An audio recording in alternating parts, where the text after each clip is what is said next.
такої країни, як Білорусь, це, на жаль, Путін остаточно знищив білоруську державність. Існує просто, знаєте, як в Третьому рейху Гітлер свого часу зробив аншлюз Австрії, так само Путін зробив аншлюз Білорусі. Можу поточнити, тому що в мене там багато знайомих, які зараз там мешкають,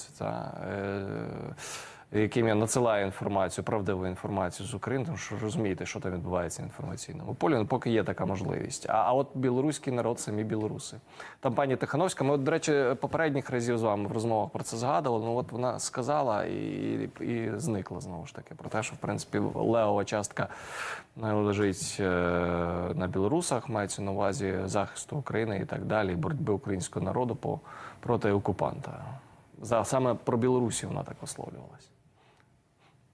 Ви знаєте, мені видається, що всі хоробрі, сміливі білоруси вже давно в лавах Збройних сил або в корпусі, чи там підрозділі імені Костуся Каліновського або в іноземному легіоні боронять українську незалежність. Це справді сміливі білоруси, які розуміють, що вони воюють за нашу і свою свободу.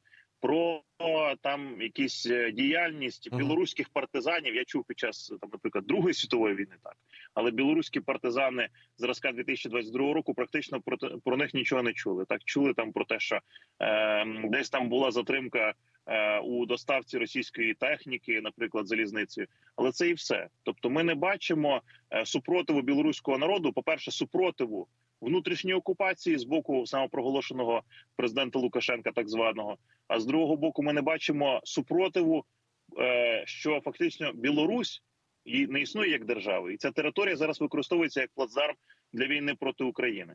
Ну, це, зокрема, пов'язано з тим, що після придушення повстання білорусів, коли вони повстали проти узурпації влади з боку Лукашенка, багатьох з них репресували. І це тут, до речі, відповідь, чи використає Лукашенко. Багато білорусів, вони, до речі, трохи і ображені на Україну свого часу, от саме під час тих нелегітимних виборів, коли вони повстали на протести, а Україна певний час таки зволікала з реакцією, з відповіддю. Я знаю, що білоруси, які до нас в ефір включаються, вони зрештою кажуть, ну, якби, можливо, тоді Україна якось більш рішуче себе повела, то і зараз би білоруська територія не використовувалася б як плацдарм, так само для допомоги російським військам.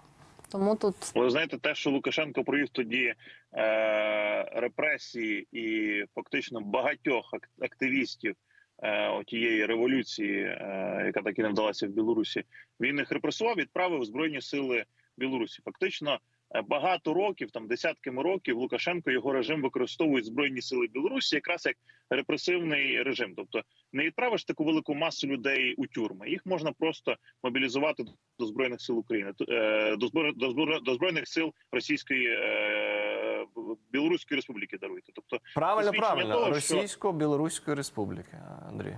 Так, Російсько-Білоруської Республіки, союзницької. Тому це свідчення того, що Лукашенко буде боятися використовувати ці збройні сили, тому що кого він буде використовувати? Якщо вийшли в Україну лояльних до себе військових білоруських, то всередині країни можуть знову піднятися повстання. Якщо вийшли в Україну на підтримку російських військ, отих військових, яких він репресував, то вони ж одразу ж перейдуть, здадуться в полон або перейдуть на бік українських збройних сил. Я просто маю, Андрію, велику надію, що ті, хто прагне і очікує це зробити, отримавши зброю від так званого білоруського президента Лукашенка, зрозуміють, що це їхній шанс, їхня можливість змінити свою країну, і врешті цей момент настав.